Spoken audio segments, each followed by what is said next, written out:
Post pregnancy एक औरत के अंदर फिजिकली एंड मेंटली क्या क्या चीज़ें बदल जाती हैं, क्या क्या चेंजेस आते हैं, ताकि उन्हें पता हो। अब पोस्ट डिलीवरी के 2-3 फेजेस होते हैं। एक होता है इमीडिएटली पोस्ट डिलीवरी, ठीक है। एक होता है समटाइम लेटर। ओके। तो इमीडिएट पोस्ट डिलीवरी तो I can only have my sympathies with the lady, because if she's been through a vaginal delivery, a normal delivery, then she's absolutely exhausted. इतनी देर से उसने ना कुछ खाया है ना पिया है, प्लस बच्चे को बाहर निकालने में बहुत दम लगती है. She has been through all that. Now what she actually wants is just to get some time to close her eyes and sleep. ना so that is that time, उस टाइम पे उसको डिस्टर्ब नहीं करना चाहिए. जो 10 रिलेटिव्स आ जाते हैं ना हॉस्पिटल में to congratulate and all, any poor thing, you know, उसकी मेरे को इतनी दया आती है उसके ऊपर, लेडी के ऊपर, कि all she needs is some time to rest. तो एकदम शुरू का फेज़ तो बड़ा एग्जॉस्टिंग होता है. एंड देन यू सडनली, अभी तक शी वॉज एवरीबडीज डार्लिंग ना, कि अरे बच्चा होने वाला होने वाला.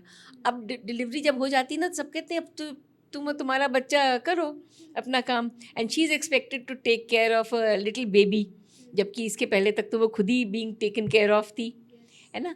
तो इसलिए एकदम से तो शॉक हो जाता है उसके लिए, है ना, कि खुद मतलब एंड वो बच्चा रोने लगता है, अब बच्चे को फीड करना है ना. तो शुरू में तो बहुत मुश्किल होता है, क्योंकि ना तो बच्चे को फीड लेना आता है, ना माँ को फीड देना आता है ना. तो इट्स ऑल, यू नो, एक हफ्ता 10 दिन तक तो थोड़ा उसके संग मुश्किल होती है ना. बट उसके बाद जब बेबी एंड मदर ट्यून हो जाते हैं एक दूसरे से, which can take maximum up to a month ना, जिस दौरान रात भर जगाएगा बच्चा, क्योंकि देखिए बच्चे के लिए तो अंधेरा ही दिन है, यूट्रस में तो उसने अंधेरा ही देखा है केवल ना, तो अंधेरे में कंफर्टेबल रहता है, लाइट देख के तो अपना आँख बंद करके सो जाता है ना. तभी कहते हैं ना, बच्चा रात में जग रहा है, रात में जग रहा है, तो उसके लिए तो अंधेरा ही एक्चुअल टाइम है जगे रहने का, क्योंकि यूट्रस में भी तो जगा था ना. देन थोड़े दिन तक तो बहुत मुश्किल होती है उसको, but after a month or so, now the mother and baby की बॉन्डिंग हो जाती है. और एक बार जब बॉन्डिंग हो जाती है मदर एंड बेबी की ना, उसके बाद the mother really enjoys with her baby ना, क्योंकि it's something which she has produced, है ना, जिसकी ज़िंदगी में she is the first person, है ना. उसके अलावा वो कभी रिप्लेस हो ही नहीं सकती उसकी ज़िंदगी में. तो शी लव्स इट, है ना. It's her own production, it's something she is so proud of, है ना. And she loves to give time to the baby, and it's a natural, you know, जब बच्चे को फीड करते हैं ना, तो इट्स वेरी नेचुरल कि the amount of time you have invested in your baby, in feeding the baby ना, उसमें you become very possessive of the baby, and the baby is happiest with you, है ना. धीरे धीरे, you know, वो बच्चा होएगा ना, अराउंड 6 वीक्स का जब बच्चा होता है, it begins to recognise the mother, है ना. एंड वो it begins to smile, the baby begins to smile, and वो सोशल स्माइल देगा, और केवल उसको देगा जिसको पहचानता है. तो केवल पहले अपनी मम्मी के ऊपर ही स्माइल करेगा. So these are very good phases, and if the father has also been actively taking part in the bringing of the child, or the grandparents have been, even the maid, जो भी बच्चे को खिलाएगा, बच्चा उसके संग familiar हो जाएगा. And then the baby, then it becomes so easy after some time, because you know the demands of the baby, and you can easily fulfill them, because तुम्हारा अपना body उसके लिए milk produce कर रहा है, तो तुम्हें क्या करना है, तुम्हें बच्चे को देखना है, अपने आप को देखना है बस. तो actually, but for this desire to go back to work, and everything is very good after delivery. This is that you have explained deals with the pros of having a baby. What about its effect on the body and also on mental us? So coming to the physical aspect of it, देखिए pregnancy के में बहुत सारे changes होते हैं body में ना. तो जैसे कि अब बताइए, एक यूट्रस जो नॉर्मली आपके ना फिस्ट के बराबर होता है ना, वो at the time of delivery वो 1 किलो का हो जाता है. Really? हाँ.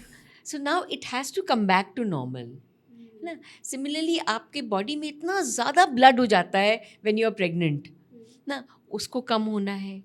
देन पूरे बॉडी में वाटर एक्यूमुलेट हो जाता है ना, वो भी सब ठीक होना है. So all this takes a minimum of 6 weeks. Okay. तो जो पहले हमारे यहाँ कहते थे ना, जापे में आपके 6 वीक्स लगेगा, है ना. तो यू विल बी सरप्राइज्ड कि चाहे आप इंडियन सिस्टम से चलो तो भी वो कहते हैं 40 दिन है, और जो जापे सोहर ये सब मिला के देसे कि 40 दिन लग जाते हैं. हम लोग कहते हैं ना 40 दिन का अभी परहेज़ है, मंदिर नहीं जाओ, ये नहीं करो, वो नहीं करो. और सिमिलरली एलोपैथी से भी जब हम लोग पढ़ते हैं तो it takes 6 weeks for the pregnancy changes to come back to the normal state, है ना.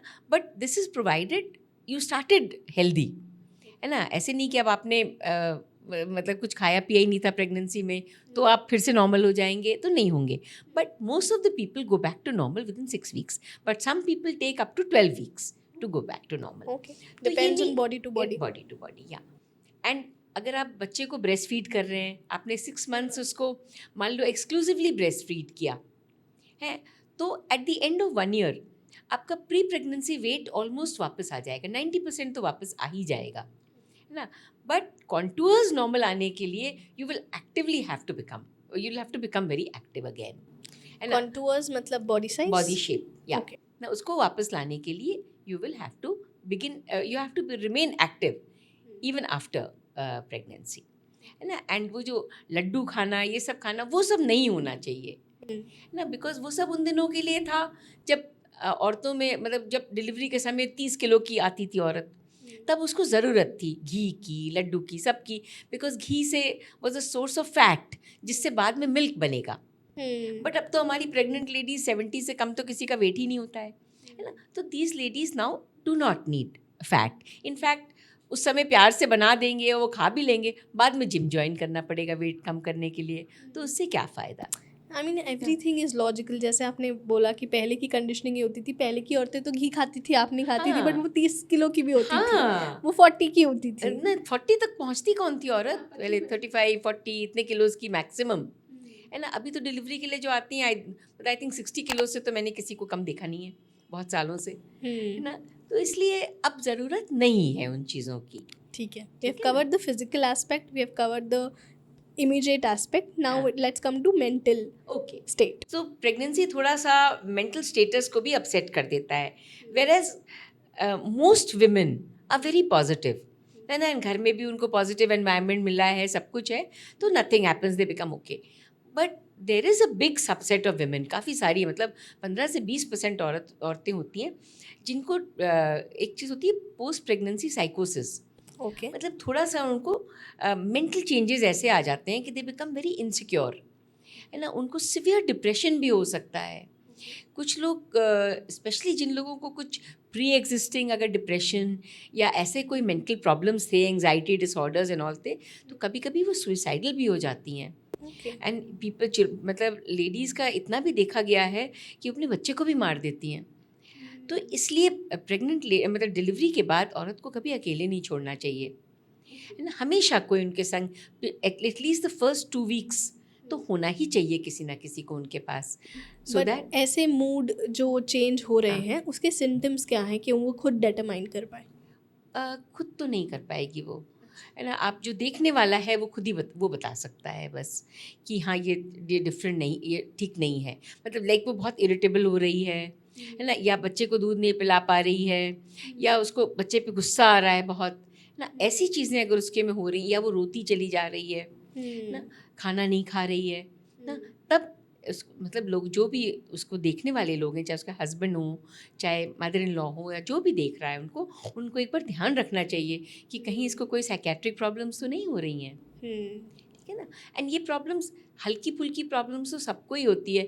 बहुत सारे लोगों को लगने लगता है कि जब तक बच्चे से बॉन्डिंग नहीं हो चुकी रहती है ना, तब तक लगने लगता है कि क्या अब यही ज़िंदगी होनी है मेरी, कि बस बच्चे को दूध पिलाया, फिर उसको पॉटी कराया, फिर उसको साफ़ कराया, और फिर दोबारा जब तक ये प्रोसीजर ख़त्म हुआ तब तक मैं फिर से दूध पिलाने का टाइम आ गया. तो क्या मैं ज़िंदगी भर यही करूँगी?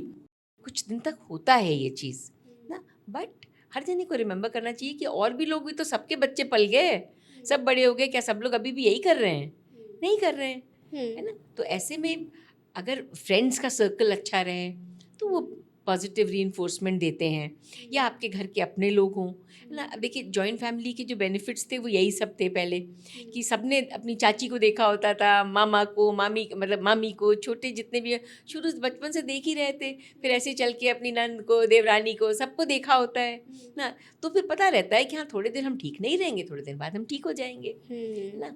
बट डेफिनेटली कुछ लेडीज़ को इतना ज़्यादा साइकोलॉजिकल प्रॉब्लम्स होते हैं कि साइकेट्रिस्ट को भी दिखाना पड़ता है। तो ऐसे में शर्म नहीं करनी चाहिए, ले जाना चाहिए, एंड थोड़े दिन वो मेडिसिन उनको दे देंगे, उससे वो बिल्कुल ठीक हो जाएंगी, से विद इन 6 months बिल्कुल ठीक हो जाएंगे। और दोबारा ऐसा नहीं है कि अभी दवा शुरू कर दिया तो ज़िंदगी भर उनको लेते रहना पड़ेगा, ऐसे नहीं है। आई एम सो ग्लैड हम ये बात कर रहे हैं। आई एम सो ग्लैड कि ये सारे शब्द, ये सारे कॉन्वर्सेशंस, ये सारी बातें एक ट्रस्टेड सोर्स से बाहर जा रही हैं।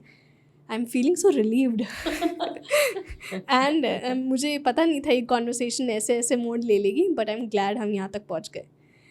Thank you so much for watching this till the end. आप इस चैनल को सब्सक्राइब कीजिए क्योंकि आपको इस चैनल पर मिलेगा मोटिवेशनल, इन्फॉर्मेशनल और entertainment content. So subscribe to our channel.